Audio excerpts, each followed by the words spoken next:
ഇന്ന് അങ്ങനെ എൻ്റെ വീട്ടിലൊരു ഗസ്റ്റ് വരുന്നുണ്ട് കേട്ടോ. എൻ്റെ വീട്ടിൽ ആര് വന്നാലും പോയാലും ഞാൻ വീട്ടിൽ എപ്പോഴും ഉണ്ടാക്കുന്ന മന്തിയാണ്. മന്തി പോലെ തന്നെ എൻ്റെ ഒരു മാസ്റ്റർ പീസ് ആയിട്ടാണ് ചെമ്മീൻ ബിരിയാണി. അപ്പം ഇന്ന് അത് വെക്കാമെന്ന് ഓർത്തിട്ടാണ്.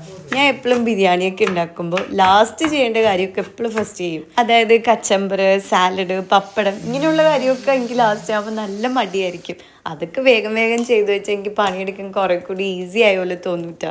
എന്നെ പോലെ ആരെങ്കിലുമൊക്കെ ഉണ്ടെങ്കിൽ കമൻറ്റ് ചെയ്യണേ. പിന്നെ ബിരിയാണി റെസിപ്പി ഞാൻ ഒരുപാട് വ്ളോഗ് ചെയ്തിട്ടുണ്ട്. അപ്പം ഞാൻ അതിൽ ചെമ്മീൻ ബിരിയാണീൻ്റെ ഒരു വ്ളോഗ് ഇതിൽ അറ്റാച്ച് ചെയ്യാം. അപ്പം എല്ലാവരും ഒന്ന് ചെക്ക് ചെയ്ത് നോക്കണം. ആ സെയിം മെത്തേഡ് തന്നെ ഞാൻ ഫോളോ ചെയ്യണത്. ഓൾമോസ്റ്റ് ബിരിയാണീൻ്റെ എല്ലാ പണിയും ചെയ്ത് വെച്ചിട്ടാണ് ഞാൻ ഫ്രഷ് ആവാൻ വേണ്ടി പോയത്. ആ ടൈമിൽ നമ്മളെ വീട്ടിൽ ആൾക്കാരൊക്കെ എത്തി. ഇനി ഞാൻ പ്രത്യേകിച്ച് പറയണ്ടല്ലോ നമ്മളെ വീട്ടിൽ ആരാ വന്നതെന്ന്. നമ്മളെ മാളൂസ്, ഷാനു, മൊബി, ഷാനുവിൻ്റെ ഉമ്മയും കൂടിയാണ് വന്നത്. ഷാനു പലതവണയായിട്ട് എൻ്റെ വീട്ടിൽ വന്നിട്ടുണ്ടെങ്കിലും ഉമ്മാനെ കൂട്ടി ആദ്യമായിട്ടാണ് വന്നത്.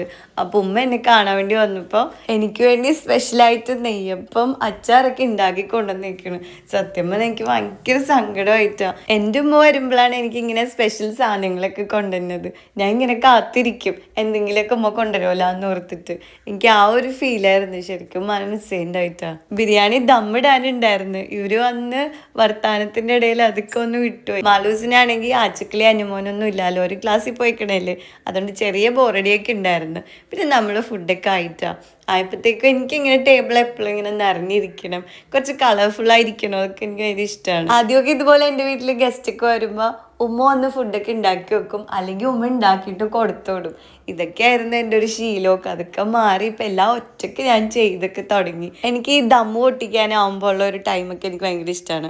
ഭയങ്കര ഒരു സാറ്റിസ്ഫാക്ഷൻ കിട്ടും ആ ഒരു ആവി വന്നതും. പിന്നെ ഇത് മസാലയൊക്കെ റെഡി ആയി കഴിഞ്ഞാൽ ഒരു നല്ല സ്മെല്ല് വരും. ടി വി കണ്ടുകൊണ്ടിരുന്ന മാളൂസ് വരെ കിച്ചണിലെത്തി സ്മെല്ല് കേട്ടിട്ട്. അപ്പം എന്നോട് പറയണേ നല്ല സ്മെല്ലുണ്ട് കേട്ടോ റിൻസിന്ന്. എന്നെ റിൻസിന്നൊക്കെ വിളിക്കണം. അങ്ങനെ ഫൈനലി നമ്മൾ ഫുഡും കാര്യങ്ങളൊക്കെ റെഡിയായി ടേബിളിൽ കൊണ്ടുപോയി സെറ്റ് ചെയ്ത് വെക്കുമ്പോൾ വെറുതെ കഴിച്ചില്ലേലും കാണാൻ കൂടി എനിക്കിഷ്ടമാണ്. ഞങ്ങൾ മാത്രം ഉള്ളപ്പോൾ ഉണ്ടാക്കുമ്പോൾ നല്ല ടേസ്റ്റ് ആയിരിക്കും. പ്ലസ് ആഡ് ഓൺ ആരെങ്കിലും വരുമ്പോൾ എന്തെങ്കിലുമൊക്കെ എൻ്റെ കയ്യിൽ നിന്ന് പോകും. പിന്നെ ഫുഡ് കഴിച്ച് കഴിയുമ്പോൾ എന്തെങ്കിലും മധുരം കഴിക്കണമല്ലോ, അതാണല്ലോ അതിൻ്റെതായ ഒരു മര്യാദ. അവർ കൊണ്ടുവന്ന സ്വീറ്റ് തന്നെ നമ്മൾ പൊട്ടിച്ച് കഴിച്ച് കുറച്ച് കഴിഞ്ഞപ്പോഴത്തേക്കും കറണ്ട് പോയി. അപ്പം ഞങ്ങൾ റൂമിൽ പോയി ഞാനും മാളൂസും ഉണൊക്കെ കളിച്ച്. പിന്നെ നമ്മളെ സജീഷ് ചേട്ടനും നികിയും വിളിച്ചിട്ടുണ്ടായി. വീഡിയോ കോൾ ചെയ്ത് എല്ലാവരും കണ്ട് വർത്താനമൊക്കെ പറഞ്ഞ് വിശേഷമൊക്കെ പറഞ്ഞിരിക്കുമ്പോൾ മക്കൾ വന്ന്. ഇപ്പോഴാണ് മാളൂസിനൊരു സമാധാനമായത്. പക്ഷെ ആച്ചോ അനിയമ്മോനും വരുമ്പോൾ ഇവരെ കണ്ടിട്ട് ഇറങ്ങാൻ വേണ്ടിയിട്ട് അവരിരുന്നത്. അങ്ങനെ മക്കളെയും കണ്ടിട്ട് അവരെ ഇറങ്ങി. എനിക്ക് ഒരുപാട് സന്തോഷമായി. ഒരുപാട് നല്ല ഓർമ്മകൾ, കുറേ സ്നേഹം ഒക്കെ തന്നിട്ടാണ് ഇന്ന് ഇപ്രാവശ്യം ഷാനുവും, മൊബിയും, ഉമ്മയും മാളൂസൊക്കെ പോണത്.